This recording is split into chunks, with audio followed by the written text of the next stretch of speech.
Hey cousins, it's Peaches from Peace, Love, and Light.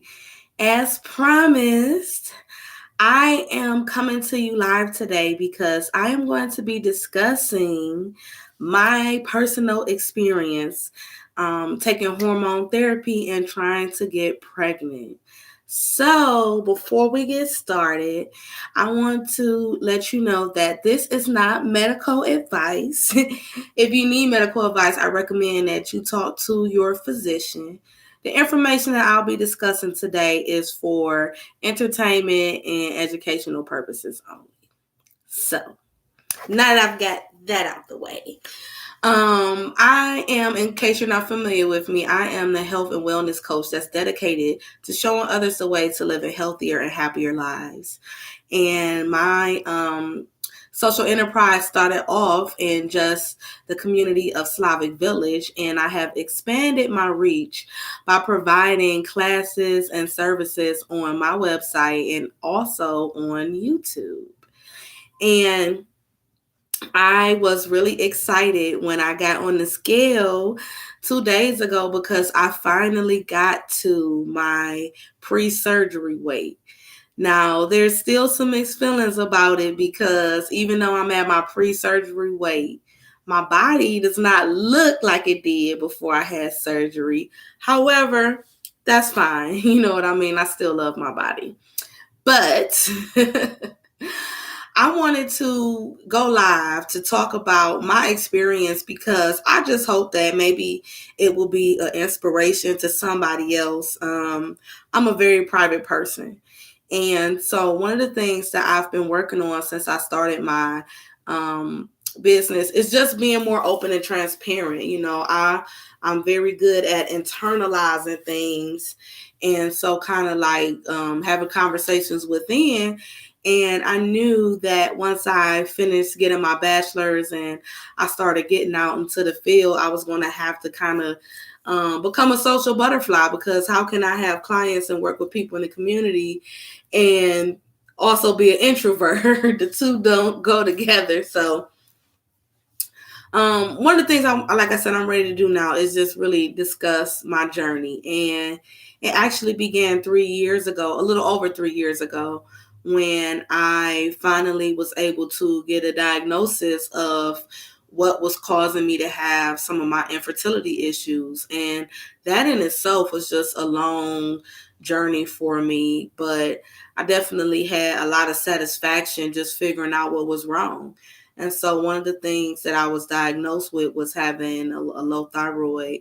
And so I was prescribed a medication immediately for that, because in order for me to be able to be fertile, I would need to get this hormone level up. So I started that medication a little bit before I had my surgery.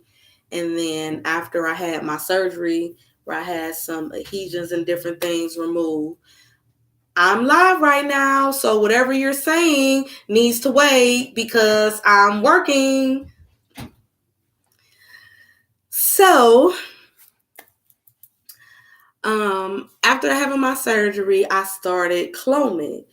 And a lot of women have probably experienced this. Birth control is a form of hormone. And while there's many different types of birth control out there, one thing that they all, for the most part, have in common, unless we're talking about an IUD, is that they have hormones in them. So weight gain and even weight loss is something that a lot of women deal with from taking these type of medications, but it just impacts everybody different. And for me, it was very traumatic because I had kind of finally got to a place where I was like really comfortable with where I am. I may not have fit what you could call the societal norms, but I was able to exercise for 2 hours at a time. I was able to do push-ups.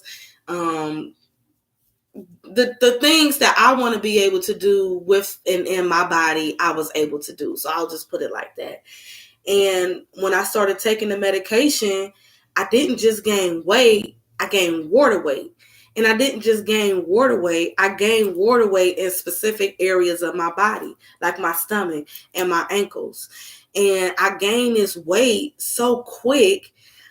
I just remember because I gained 49 pounds or something like that in the course of 3 months. So I remember waking up one morning and I couldn't fit my underwear, let alone my clothes. And I mean, it was like, it just happened so quick. I didn't even know what to make of it. Of course, I had terrible back pain. My feet hurt so bad. My ankles hurt so bad that to even think about exercising, it just wasn't going to happen. And so I was already, changing my diet. I was doing everything that I could think to do because at that time, I hadn't even really considered that the weight gain was from the medication. I guess I had got so used to having fluctuations in my weight and everything like that I really just didn't think much of it. So what happened was I got to a place where I had to decide, was I going to continue taking the medication and trying to get pregnant and potentially gaining who knows how much weight. And so that's a lot in itself. And again, no matter what type of reason or why you're taking hormones or any type of medication, that's something that we all kind of have to deal with internally. What is the best method for me to deal with this situation? Is it taking medication? Is there natural alternatives? Will they be as successful? And so finally, after maybe 7 to 8 months, 9 at the most, of taking the medication, I decided that I was going to go ahead and stop. And so whatever would come from that, if that means that, because we have 2 sons, if that means that we're not going to have children of our own together, then so be it, because I couldn't imagine how effective I could be at doing anything, let alone parenting, when I couldn't even stand for longer than 10, 15 minutes. So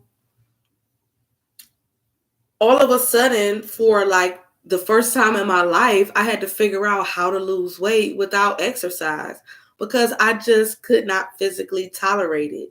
The handstands and headstands and all the things that you see me doing, I couldn't do it. And I think, as they say, things happen for a reason. With me wanting to get into this field, I think it was just one of those humbling things that had to happen for me to be able to put myself in the shoes of someone else, in the shoes of the people that I may be helping or encouraging, to understand what they may be dealing with, because I know it's a lot of people that are limited in the amount of physical activity that they can engage in because of things like their weight, because of things like disabilities, because of just so many different limitations. And so it's just important for me that you understand that it's not always been easy for me.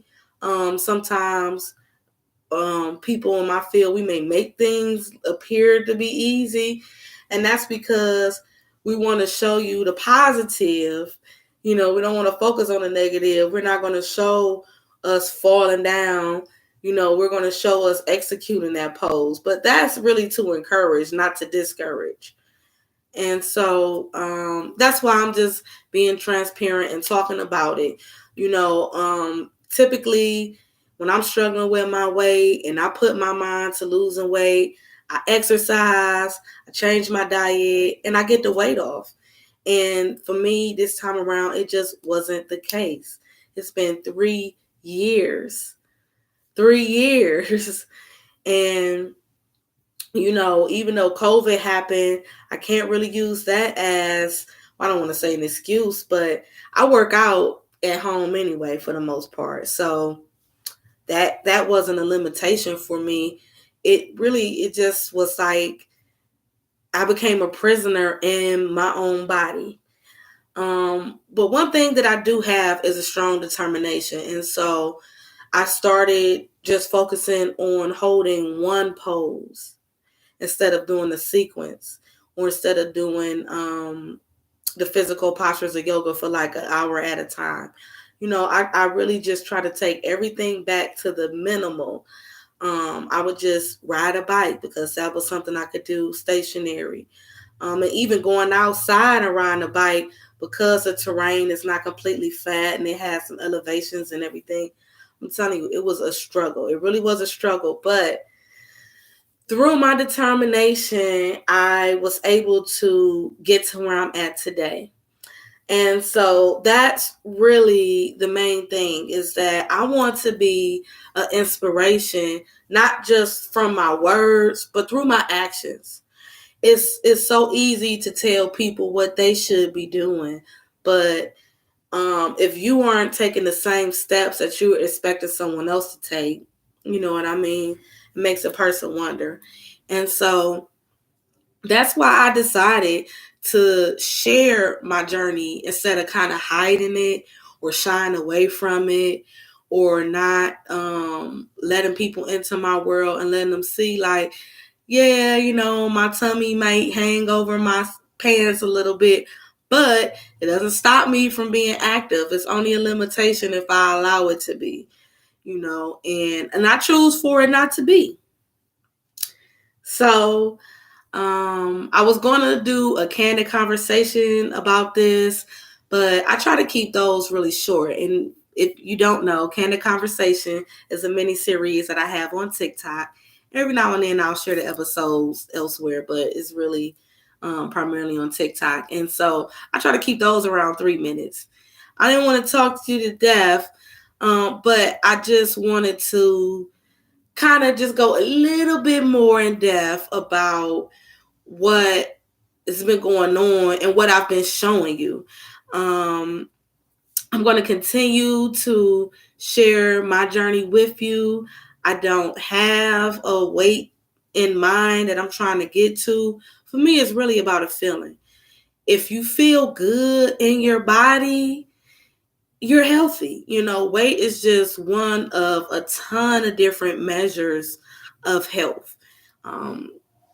Waist circumference, your blood pressure, cholesterol, heart rate, the ability for you to breathe. Because a lot of people, like if you ever had a spirometry test, you'll realize that you're not taking as deep inhalations as you should. You're not able to exhale and expand your breath as much as you should. So there's a lot of different ways to measure health.